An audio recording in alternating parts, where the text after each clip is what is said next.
Bonjour, bienvenue à chacun pour ce temps de culte. Nous prions. Merci pour la variété et la couleur des saisons, la moisson des blés, le soleil qui caresse ma peau et me régénère, les vendanges, la pluie, la neige qui me revigore et m'abreuve. Loué sois-tu pour la terre fertile, pour l'eau qui détrempe les sillons, pour le germe que tu fais lever. Merci pour la sève, pour le goût et la couleur des fruits, pour la forme et l'odeur des fleurs. Loué sois-tu pour les couleurs de l'arc-en-ciel qui sans cesse nous rappellent ta promesse et ta présence. Amen. Ce dimanche, nous lisons toujours dans l'Évangile selon Luc et nous sommes maintenant au chapitre 16. Jésus disait aussi aux disciples : « Un homme riche avait un intendant. Celui-ci fut accusé de dilapider ses biens. Il l'appela et lui dit : « Qu'est-ce que j'entends dire de toi ? Rends compte de ton intendance, car tu ne pourras plus être mon intendant. » L'intendant se dit : « Que vais-je faire, puisque mon maître me retire l'intendance ? Bêcher, je n'en aurai pas la force. Mendier, j'aurai honte. Je sais ce que je vais faire pour qu'il y ait des gens qui m'accueillent chez eux quand je serai relevé de mon intendance. » Alors il fit appeler chacun des débiteurs de son maître. Il dit au premier : « Combien dois-tu à mon maître ? » « 100 battes d'huile, répondit-il. Et il lui dit : « Prends ton billet, assieds-toi vite, écris 50. » Il dit ensuite à un autre : « Et toi, combien dois-tu ? » « 100 corps de blé, répondit-il.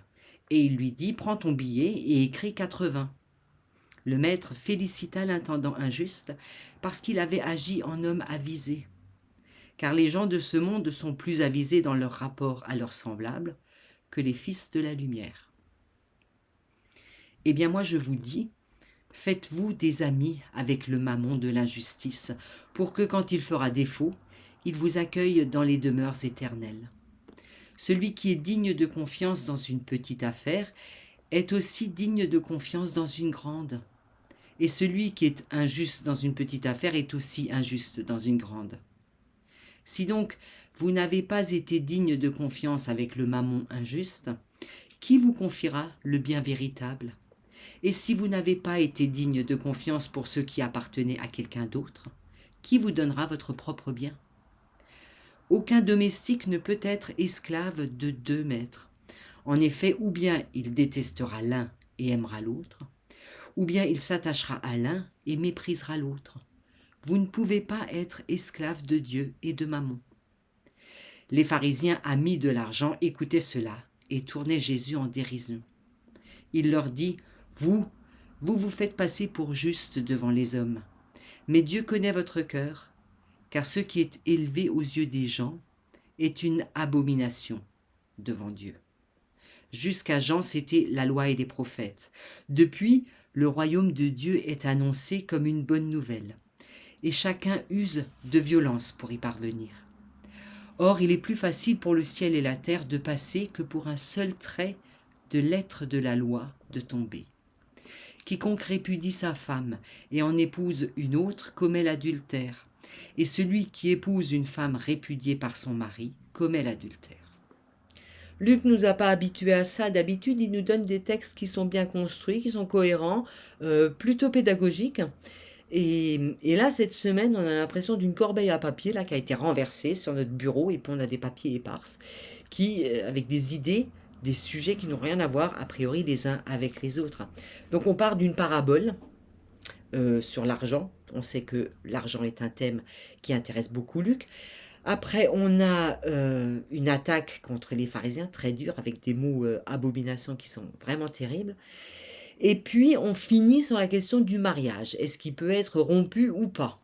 Donc on se dit, alors là, franchement, on ne sait pas ce que nous fait Luc cette semaine. Est-ce qu'il a fait une espèce d'agglomérat de choses qui se répondent pas les unes aux autres, a priori. Alors au passage, il nous permet quand même de revenir sur 2 raccourcis qu'on fait souvent dans son évangile, mais aussi dans les autres évangiles. Le premier, c'est sur les pharisiens. On a cette idée que les pharisiens, c'était des grands opposants de Jésus, qui n'étaient pas du tout sympas avec lui, qui passaient leur temps à le contrer, à le coincer et tout ça. Alors que si on lit les évangiles, et souvenez-vous, on l'a fait il y a 3 semaines, par exemple, Jésus était invité à manger chez un pharisien. En fait, ils se fréquentent beaucoup si on lit les évangiles. Et c'est pas toujours une confrontation.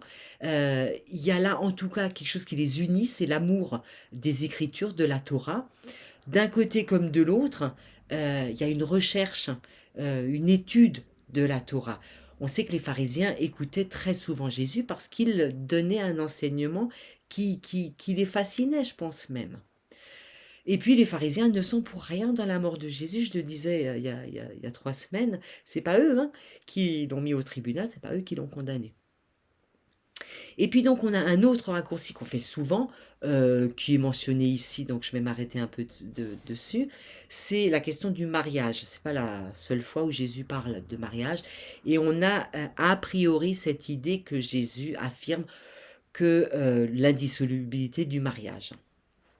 En fait, ici comme ailleurs, il parle de répudiation. Dans nos esprits, on confond répudiation et divorce, alors que ça n'a rien à voir l'un avec l'autre. La répudiation, c'est un acte unilatéral, donc c'est une personne qui le décide, et l'autre, ma foi, tant pis. Alors que le divorce, c'est deux parties qui s'entendent pour se séparer. La répudiation, c'est un peu comme quand nous, on retourne au magasin pour amener une télé qui marche pas. C'est de ça qu'on parle quand on parle de répudiation, et vous comprenez bien que ça n'a rien à voir avec le divorce. Euh, Ici, Jésus parle de la femme comme d'un partenaire dans la relation dont il faut tenir compte. Il lui donne une place inédite. Voilà, alors les petits raccourcis, on va les laisser de côté pendant un petit moment parce qu'il faut bien qu'on s'occupe de la parabole. Alors la parabole met en scène un homme, un gérant, un intendant qui a abusé, enfin qui a détourné une partie des biens de son maître pour son propre profit. Et pour s'en sortir, quand il est pris la main dans le sac, il trouve une autre astuce, pas plus honnête que la première, pour s'en sortir. Et alors pour nous c'est assez gênant, d'abord parce que ça touche à la question de l'argent et ça le laisse rarement perplexe, mais surtout parce qu'on comprend à la fin de la parabole que Jésus félicite cet homme d'avoir été malhonnête, d'avoir agi de cette manière. On se dit, mais enfin, c'est pas vraiment ce qu'on lisait dans la Bible. On ne savait pas que la malhonnêteté était devenue une vertu, d'après la Bible. Et c'est ça qu'on comprend. Alors, il va falloir que je m'arrête un petit moment sur un mot qu'utilise Luc dans cette parabole quand il parle de l'action de cet intendant. Luc écrit que Jésus félicite, ou en tout cas donne en exemple cet homme, parce qu'il a agi avec habileté. Habileté, en grec, ça se dit phronésis. C'est assez peu utilisé dans le Nouveau Testament, mais on connaît ce terme ailleurs, parce que les philosophes grecs l'utilisent. C'est pas un mot négatif, il ne trimballe pas du tout l'idée de malversation ou de fraude. Au contraire, c'est plutôt un concept positif, parce qu'il décrit l'action de l'homme qui est capable on va dire, de faire ses choix selon les circonstances concrètes qui l'entourent. En fait, la phronésis, ça décrit le choix de celui qui se décide pour un comportement selon une finalité. On poursuit une finalité, on a un objectif, et donc on adapte ses choix en fonction de cette finalité. Alors Heidegger utilise ce concept, et lui, il parle en allemand donc de Dasein, de présence au monde, vers le monde. Voilà, donc en fait, on comprend alors, une fois qu'on s'est arrêté quelques instants sur ces quelques mots, sur le fait qu'il ait agi avec habileté et que c'est ça qui est félicité, on comprend que c'est ça qui est mis en avant. Cette manière d'être capable de varier, d'adapter son comportement en fonction du but qu'on poursuit. Alors l'homme n'est pas du tout félicité parce qu'il a réussi à être roublard plusieurs fois dans sa vie. L'homme est félicité parce qu'il a utilisé l'argent pour se faire des amis. Et là, pour nous, ça coince, ça c'est pas facile à avaler parce que d'abord, l'argent c'est une affaire sérieuse quand même, hein, voilà, comme s'il fallait avoir un respect face à l'argent. Et puis après, franchement, on s'achète pas des amis. Les amis, enfin l'amitié, c'est au-delà des questions d'argent. Mais Jésus dit en fait, ce type-là, il a tout compris parce qu'il ne s'est pas agenouillé devant l'argent. Il n'a pas estimé qu'il fallait respecter l'argent. Il a utilisé ce qu'il avait pour investir dans les ressources humaines, dans les relations, pour créer, pour vivifier et pour vivre des relations sur le long terme. En fait, c'est ça qu'il a fait. Il a considéré que l'argent, c'était pas un dieu ou une idole devant laquelle il fallait s'agenouiller, mais que c'était un outil. Et c'était que ça. C'est pour ça que Jésus le félicite. Et du coup, on comprend mieux pourquoi Jésus parle du mariage après et des pharisiens. Parce qu'il dit, mais c'est la phronésie qu'il faut utiliser dans votre comportement. Enfin, il faut faire preuve d'habileté dans tout ce que vous faites.